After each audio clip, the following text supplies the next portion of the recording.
August 25, 1944. The rolling hills of northern France trembled under the weight of General George S. Patton's Third Army as it thundered eastward toward Germany. Lieutenant Colonel Laurent Ayres stood on a dusty roadside, watching his tanks roll to a complete stop. His men had been advancing at breakneck speed since breaking out of Normandy, but now their momentum was about to evaporate like morning dew under the summer sun.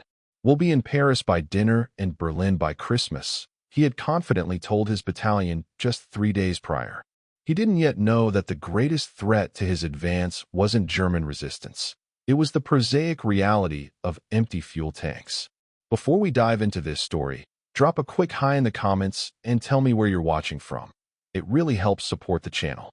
This is the remarkable story of how a hastily organized convoy of supply trucks, predominantly driven by African-American soldiers, would not only save Patton's advance, but revolutionize military logistics forever, proving that in modern warfare, the speed of supply could become a weapon more powerful than any tank or artillery piece. The liberation of France had begun with the Normandy landings on June 6, 1944, but progress had been painfully slow.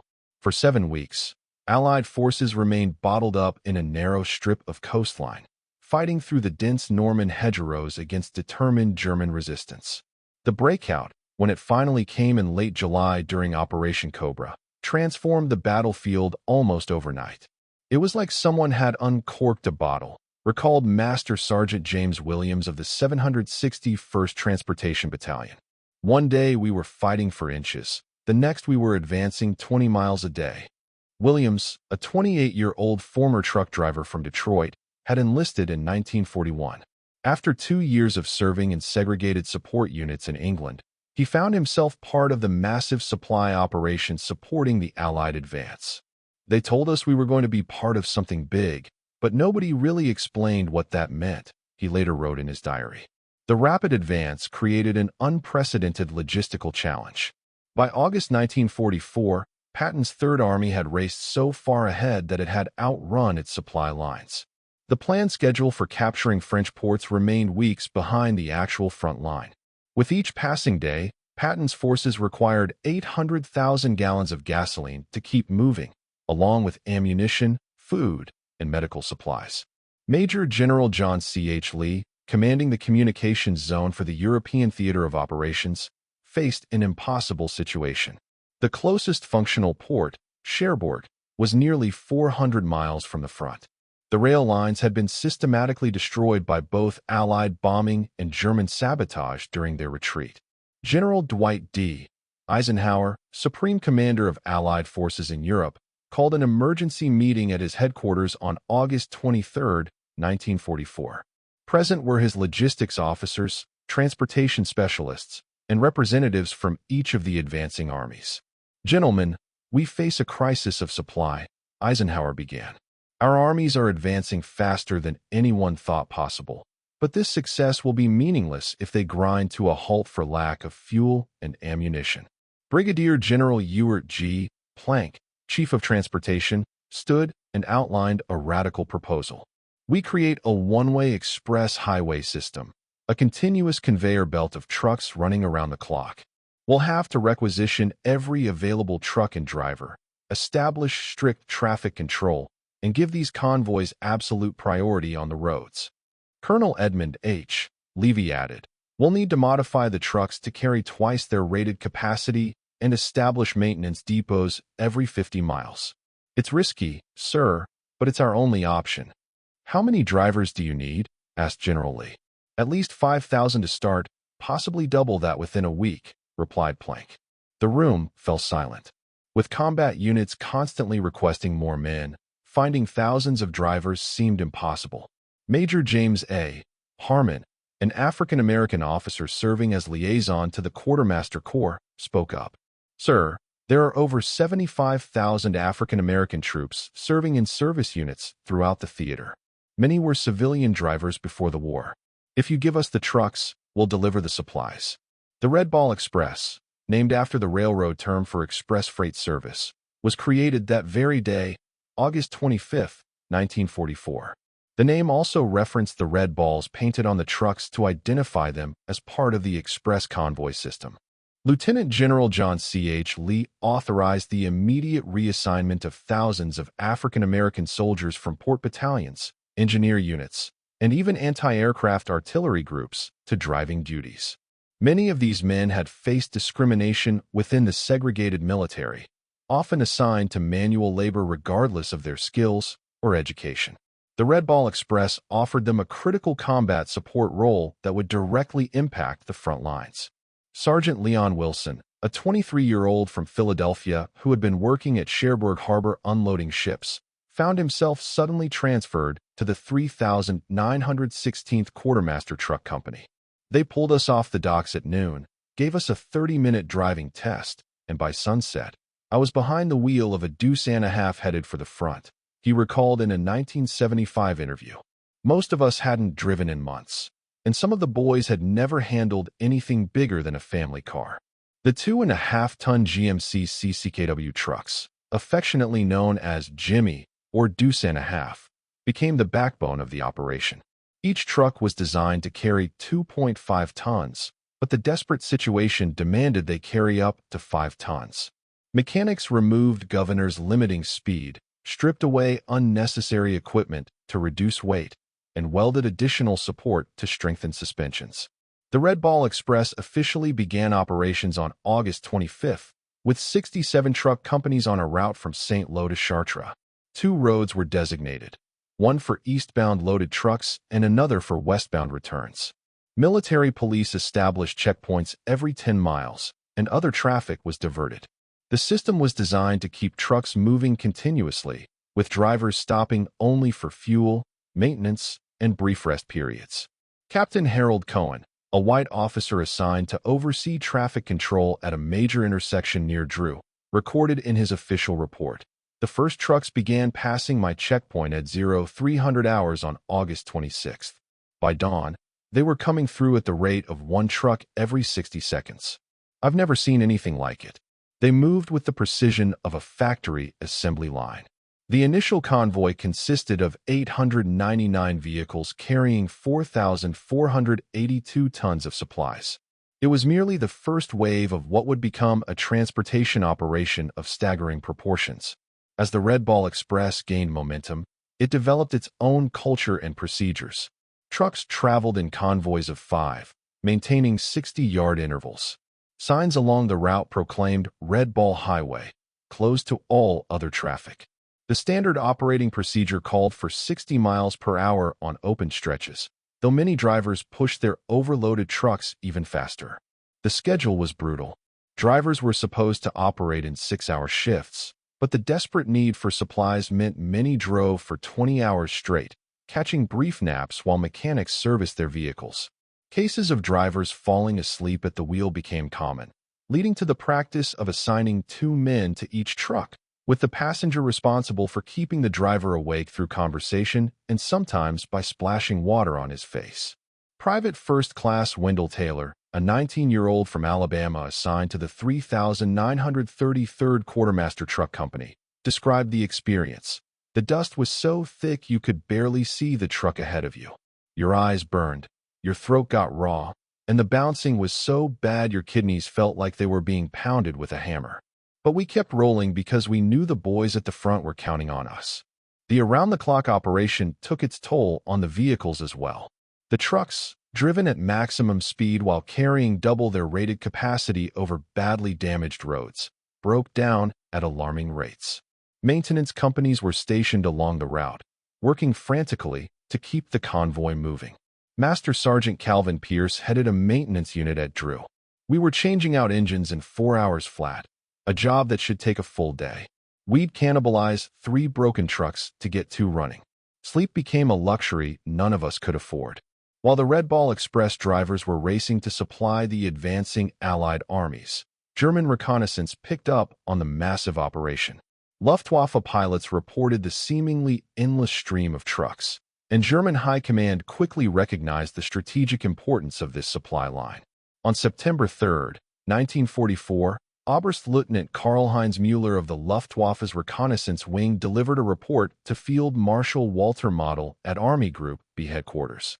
The Americans have established a continuous supply column from their beachhead to their forward units.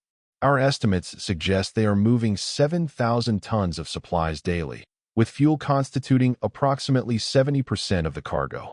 If we could interdict this supply line, their advance would collapse within 48 hours.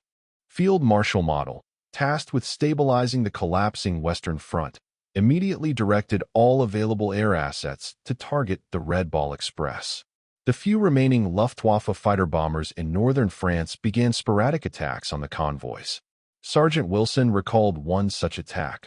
We were about 30 miles east of Chartres when 6 Focke-Wulf 190s came screaming out of the clouds. They strafed the road ahead of us, and we had nowhere to go. All you could do was pull over, jump into the nearest ditch, and pray. We lost 3 trucks and 2 good men in that attack. After that, we spaced the convoys further apart and tried to move more at night. Despite German awareness of its importance, the Red Ball Express remained relatively safe from air attack. By September 1944, Allied air superiority was nearly complete. When attacks did occur, they were usually isolated incidents rather than coordinated efforts. The greater danger came from mechanical failure, driver exhaustion, and occasionally from small groups of bypassed German troops. Back at Patton's headquarters, the impact of the Red Ball Express was being felt immediately. Colonel Walter J. Muller, Patton's G4 logistics officer, reported on August 29. The situation has dramatically improved. 5 days ago, we were rationing units to 5 gallons per vehicle. Today, we have sufficient reserves to authorize full operational mobility. Patton himself was characteristically blunt in his assessment. My men can eat their belts, but my tanks gotta have gas. When informed of the extraordinary efforts being made to supply his army, he remarked, "Red Ball. Never heard of it. But keep those trucks coming. We're about to make history." The scale of the operation continued to grow. By early September, 132 truck companies were assigned to the Red Ball Express, with approximately 5,400 vehicles in operation. The route extended 700 miles from Cherbourg to the front, which by then had reached the Siegfried Line on Germany's western border. At its peak, the Red Ball Express delivered 12,500 tons of supplies daily. Of this, fuel constituted the largest share, often exceeding 800,000 gallons per day, enough to keep Patton's tanks and vehicles consuming at maximum operational capacity. While the operation's immediate military impact was clear, its social significance within the segregated U.S. Army was equally important. Approximately 75% of Red Ball Express drivers were African American soldiers serving in a military that still practiced rigid segregation. These men, often denied combat roles due to prevailing racist attitudes, found themselves performing a mission as vital to victory as any infantry assault. First Lieutenant William Smith, one of the few African American officers assigned to the Red Ball Express, observed, "For many of my men, this was the first time they felt their contribution was being valued. They knew that without them, the entire Allied advance would grind to a halt. That knowledge changed how they saw themselves as soldiers and as men." The segregation that defined the rest of the Army persisted within the Red Ball Express, but the urgency of the mission created unexpected moments of integration. White and black mechanics worked side by side at maintenance depots. When breakdowns occurred in dangerous areas, drivers of different races cooperated to transfer cargo and make repairs, military protocol temporarily yielding to practical necessity. Corporal James Robinson of the 3916th Quartermaster Truck Company described one such incident. "Our truck broke an axle about 5 miles from Reims. A convoy of white engineers stopped to help us. For 3 hours, we worked together fixing that truck. We shared cigarettes, coffee, and stories about home. When the job was done, their lieutenant said, 'Good luck, boys,' and they drove off." For those few hours, the color line disappeared. As September progressed, German resistance stiffened. The rapid advances of August slowed, and by mid-September, Allied forces faced significant logistical constraints. The supply lines had been stretched to their limit, with trucks now traveling over 700 miles round trip. The success of the Red Ball Express created its own set of challenges. The trucks, driven continuously beyond their design limits, began breaking down at increasingly higher rates. Maintenance units reported that 40% of the original vehicles were now inoperable. Tires, designed to last 20,000 miles under normal conditions, were wearing out after just 5,000 miles of hard running. By late September, replacement parts had become as critical as the supplies being transported. Colonel Ewart G. Plank, now promoted to Brigadier General for his role in creating the system, implemented a series of modifications. The original route was shortened, with forward supply depots established closer to the front. The schedule was adjusted to allow for more vehicle maintenance. Most significantly, drivers were finally given mandatory rest periods after numerous accidents resulted from exhaustion. Staff Sergeant Marcus Johnson, who had been driving since the operation began, recalled, "By October, I couldn't tell you what day it was anymore. We'd been driving for so long without proper sleep that the road started to waver in front of my eyes. I'd catch myself driving with one eye closed because I couldn't focus with both. When they finally ordered us to take 8 hours off, I fell asleep sitting up, still wearing my boots and helmet." As the Allied armies approached the German border, they encountered another challenge that even the Red Ball Express couldn't overcome: terrain. The broad, flat plains of northern France gave way to the forests, rivers, and hills of Belgium, Luxembourg, and eastern France. Roads narrowed, bridges became targets for German demolition teams, and the weather began to deteriorate. Captain Howard Richardson, a liaison officer between the Third Army and the Transportation Command, described the changing conditions. "In France, we could use secondary roads when the main routes became congested. As we moved east, those options disappeared. A single destroyed bridge could delay deliveries by 24 hours. The Germans realized this and began focusing their sabotage efforts accordingly. Despite these challenges, the Red Ball Express continued to deliver. By October 1944, it had transported over 412,000 tons of supplies to the front lines. The operation had become legendary among frontline troops, who called the drivers Red Ball Charlie, and created songs and stories about the never-ending stream of trucks that kept them fighting. The success of the Red Ball Express convinced Allied commanders that they could sustain offensive operations into Germany itself. General Omar Bradley, commanding the 12th Army Group, referenced the supply system in his operational planning. "We previously assumed that major offensive operations would need to pause once we reached a distance of 300 miles from our supply ports. The Red Ball Express has demonstrated we can project combat power much further than anticipated." For the German High Command, the Red Ball Express represented a psychological shock as much as a military one. Field Marshal Gerd von Rundstedt, who had returned to command German forces in the West, commented in a captured memorandum, "The Americans' ability to improvise logistical solutions has been entirely underestimated. While our forces struggle with chronic fuel shortages, their tanks advance without apparent constraint. Their supply system represents a greater threat to our defensive strategy than their numerical superiority." By November 1944, the Red Ball Express began to wind down operations. The capture of Antwerp in Belgium and the gradual restoration of the French railway system allowed for more efficient supply methods. On November 16th, the Red Ball Express officially ceased operations after 81 days of continuous service. The statistics of the operation remain staggering. For 112,193 tons of supplies delivered, 121,879,464 ton-miles traveled, and at its peak, 5,938 vehicles in operation. Approximately 23,000 men served as drivers, mechanics, and support personnel.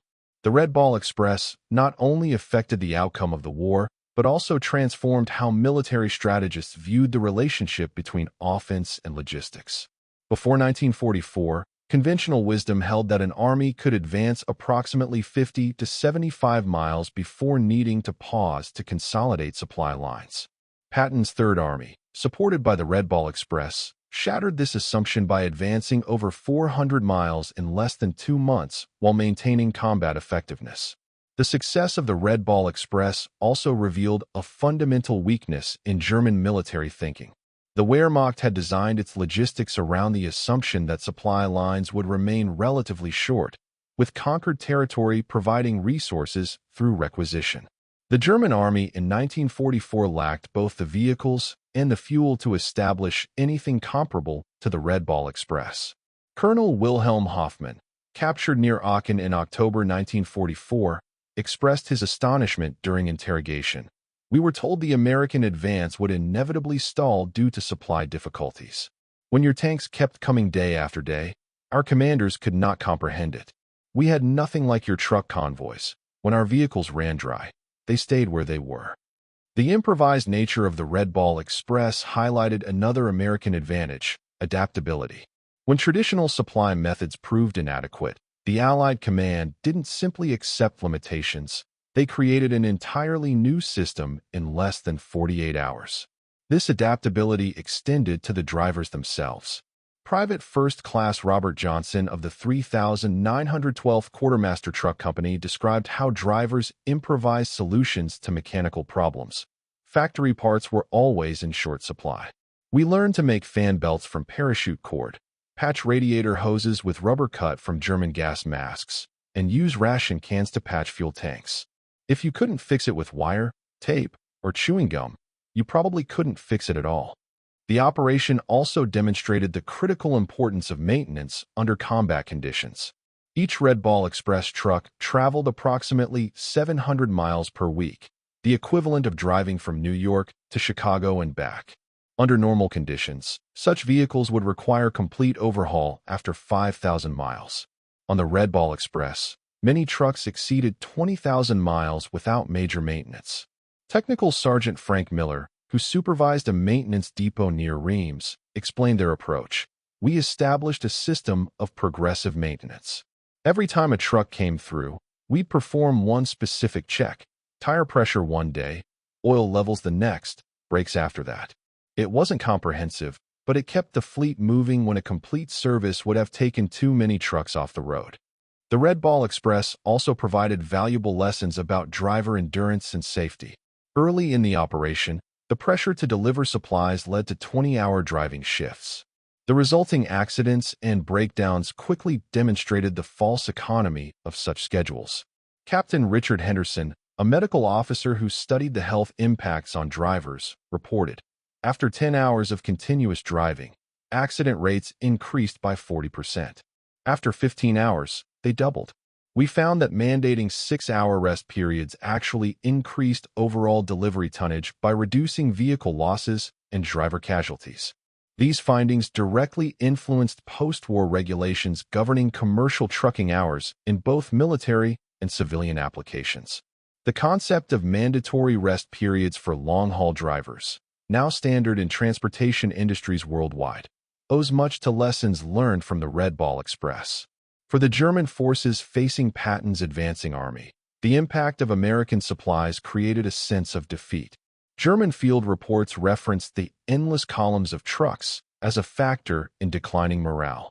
Hauptmann Friedrich Gerhardt, a panzer commander captured near Metz, stated, "My men fought bravely, but they could see the difference. When we destroyed an American tank, 3 more appeared the next day. When we lost a tank, it was gone forever. This wasn't just about materials, it was about hope. We could see they had it, and we did not." This psychological dimension of logistics, the confidence that supplies will arrive and that equipment will be quickly replaced, became a force multiplier in post-war military doctrine. General Maxwell Taylor later referenced this as the logistics of certainty in his 1947 paper on military morale. The organizational achievement of the Red Ball Express becomes even more remarkable considering it was created and operated without the benefit of modern communications technology. Dispatchers used field telephones and radio to coordinate thousands of vehicles across hundreds of miles of routes.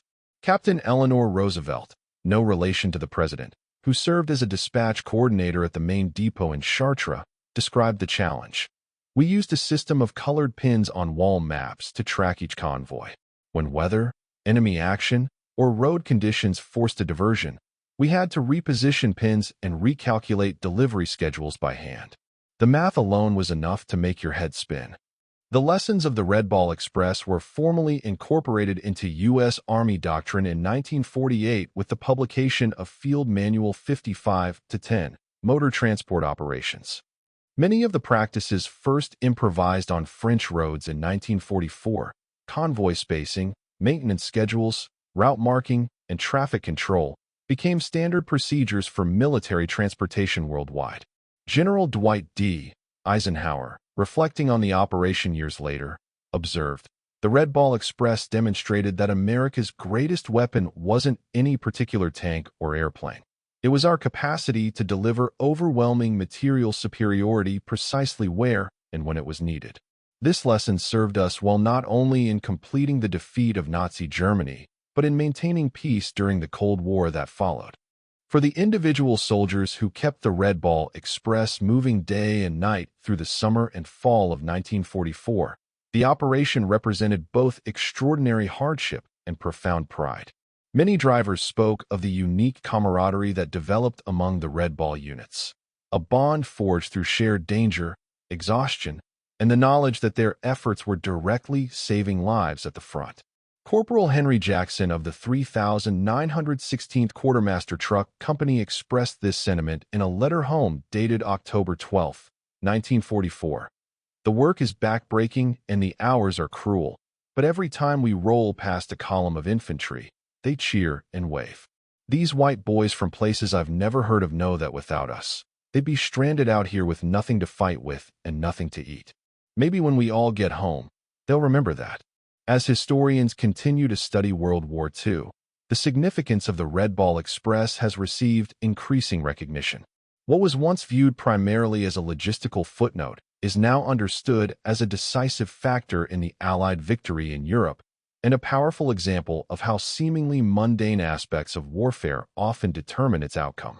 Dr. Lorraine Wilson, curator of the Army Transportation Museum, summarized this evolving perspective. "The popular imagination of World War II is dominated by dramatic tank battles and infantry assaults, but the war was won as much by GMC trucks as by Sherman tanks. The Red Ball Express reminds us that heroism takes many forms. Sometimes it's the soldier who drives 20 hours straight through enemy territory, carrying the fuel that makes victory possible." The 1952 film Red Ball Express, starring Sidney Poitier, brought the operation to public attention, though it understated the role of black soldiers. More recent historical assessments have properly centered the contributions of African American service members to this crucial logistical achievement. In 2009, the U.S. Army Transportation Corps Museum at Fort Eustis, Virginia, unveiled a permanent exhibit dedicated to the Red Ball Express. The centerpiece was a restored GMC CCKW truck, identical to those that had traveled the roads of France in 1944. At the dedication ceremony, 92-year-old Leon Wilson, one of the last surviving drivers, sat once more behind the wheel and remarked, "She still feels right. This old girl could still make it to Berlin if we needed her to." When the Red Ball Express ended, its drivers were reassigned. Some returned to port operations, others to transportation duties. A small number were assigned to specialized units supporting the final push into Germany. Staff Sergeant William Jones, who had driven from the operation's first day to its last, reflected on the experience. "When they told us the Red Ball was shutting down, there was this strange feeling, part relief, part sadness. For nearly 3 months, all we knew was that road, those trucks, and the schedule. Some of the boys actually cried when they had to turn in their trucks. That machine had become a part of them." The legacy of the Red Ball Express extended far beyond its operational lifespan. It demonstrated the critical importance of flexible logistics in modern warfare and established principles that would influence military transportation for decades to come. Major General Frank A. Heilman, who served as the Third Army's logistics officer, wrote, "The Red Ball Express taught us that in modern mechanized warfare, the ability to supply determines the ability to fight. All the tanks and artillery in the world are useless without fuel and ammunition. The Red Ball Express transformed supply from a supporting function to a combat multiplier. For the African-American soldiers who comprised the majority of the Red Ball Express, the operation represented a proud chapter in their service, one that received limited recognition at the time but has gained increasing prominence in military history. For Patton's Third Army, racing across France in the summer and fall of 1944, the Red Ball Express wasn't just a supply system. It was the difference between victory and stalemate. Without the 800,000 gallons of fuel delivered daily by those overloaded trucks on dusty French roads, the tanks that led the Allied advance would have been nothing more than static steel hulks.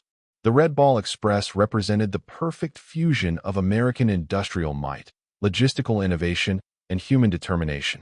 It proved that in modern warfare, the race often goes not to the army with the most advanced weapons, but to the one that can keep those weapons moving, fueled, and supplied. And that concludes our story.